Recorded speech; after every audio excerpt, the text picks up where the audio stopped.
لە مامۆستا بیری نەچێت تۆ لە دەرزەکەیە ڕۆژانە 10 دەرەجەم لای تۆ هەیە. خی گەورە فەرمێ هەر کەسێ نوێژی جەماعەتی کرد لە مزگەوتە 27 دەرەجەی زیادەی هەیە. واتە ئەوەی کە لە ماڵەوە لەسەر 50 ئیمتحانەیە تۆ لێرە 27 دەرەجە و دراوە هێشتا هیچ نەکردووە. ئەی ئەگەر بۆ مزاعەف بێ 25 قات، یعنی ئەوەی کە نەهاتوو بۆ مزگەوت ئەبێ 25 جار نوێژەکەی لە ماڵەوە دووبارە کاتەوە تا ئەجری تۆی هەبێ. پەناگرم بەخوا. لەبەرەوە هەر هاتنت بۆ مزگەوت و نوێژەکە و بە جەماعەت دوای بەخە کوڕم خوتوارە بێ نوێژەکە بکەیت. زۆر بجا بە کەسێکە لەمەوە کاکە لە چۆ بوو وەڵڵی نەخۆشێکم لە بەردەسا بوو هەتا تاوام نەکرد. تەقی دەکەوت ئاخستە باشی نوێژەکە بکەیت. یینەوە نوێژەکە ئەومە فەوتێنە. هەرە بێ بیکەیت. بۆ 4 کاتەی بە عەرزە، بۆ نوێژەکە و لە گیز خۆتەی، بۆ جەماعەتەکە لە گیز خۆتەیت. ئەو تام و چێژی لە جەماعەت و لە قەڵەباڵغێکە هەیە دوای دەسێ ناکەوێت. بۆیە بێ هەر یەکەمان لەسەر ئەوە حەریص بین.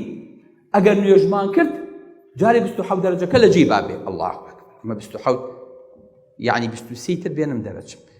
يعني والله مجابة من بنجا شون رازيم والله بتمام حافظوا على الصلاة بتمام لصدقة صد بينهم نايكم دزنجا كنيا ركوع سجود كينيا حضور كينيا معيد كينيا لكاتي وايكم تمام الله شن آسان بو شن خوش بشيتو بردسي خواي قورا درجية كم شتد كلا قيامته بلين مادية كم درزية كم نيش شن صد الله صيهنا ئەیتر کردەوەکانی تر ڕۆژ و زەکات و حەج و ئەوانکە بەدوایە هێت لێرە سڵی هێنات مەترسە لێرە سڵتێنی کەم بوو نەقسی هەبوو بە سونەتەکان پڕە بێتەوە بە زیکرەکان پڕە بێتەوە بە دوعاکان پڕە بێتەوە بە خێر و خێراتەکان پڕە بێتەوە.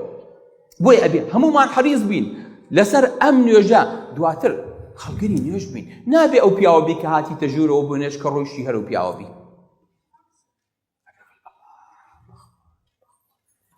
أبي أمشح نبشك حتى نوجيك نابي لك يسيتش دواي إن الصلاة تنهى عن الفحشاء والمنكر.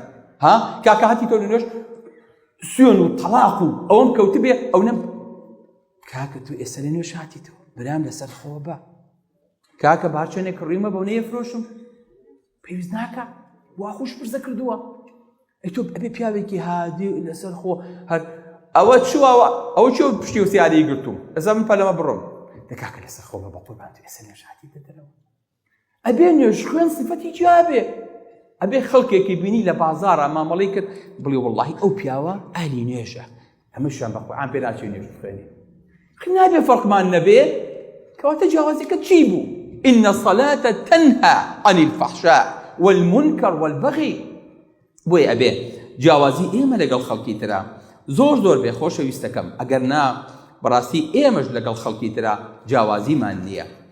ئەها پێغەمبەری خوا صلی الله علیه وسلم فەرمێ مەلایکەتەکان لە نوێژی بەیانی و عەسرا جێگۆڕکەیەکەن. ئەو مەلایکەتانی لە بەیانی هاتوون لەگەڵتانان هەتا وەکو عەسر. عەسر لێ کاکە من نامی ئەعمالەکەت ئەبەمەوە بۆ ئاسمان نوێژی عەسرەکە و باش بکە با بینووسم نوێژی عەسرەکە دەکەی بێیتەوە ئاسمان. خوای گەورە پێ فەرمێ أنا ملائكة كان عبد كان تنشوف بيني فرمي يا ربي أتيناهم وهم يصلون ورجعنا منهم وهم يصلون خوايا شين هالنوجيانا كر قراشين هالنوجيانا تمام أم صفة شون خوشة تناو برنا بردسي خواي قورا كتعداد كرا وكناو نسلاونا وكيتو يتياب وكل نوجي عسلو باني يحضورها بور نابي بفوتيني خوشة يستكم بويا نەکەر ئەمە خۆشەویستەکانم ئەبێ مناڵەکانیشمان لەسەر ئەمە ڕابێنین جەدوەلیان بۆ دروستکەین شتیان بۆ دروستکەین بڵین نوێژی بەیانی کرد نوێژی عەسرە کرد لە مەکتەب نوێژی نیۆڕۆکە کرد بەڵێ چۆن نانەکەی بۆ پێچینەوە ئەیدێنێ ئەبێ بە هەمان شێوە حەریص بین لەسەرەوەی کە نوێژەکانیان چۆن کردووە وەکی کردویانە وە لە شۆ کردویانە بۆ ئەوەی کە خوای گەورە شانازیمان پێوە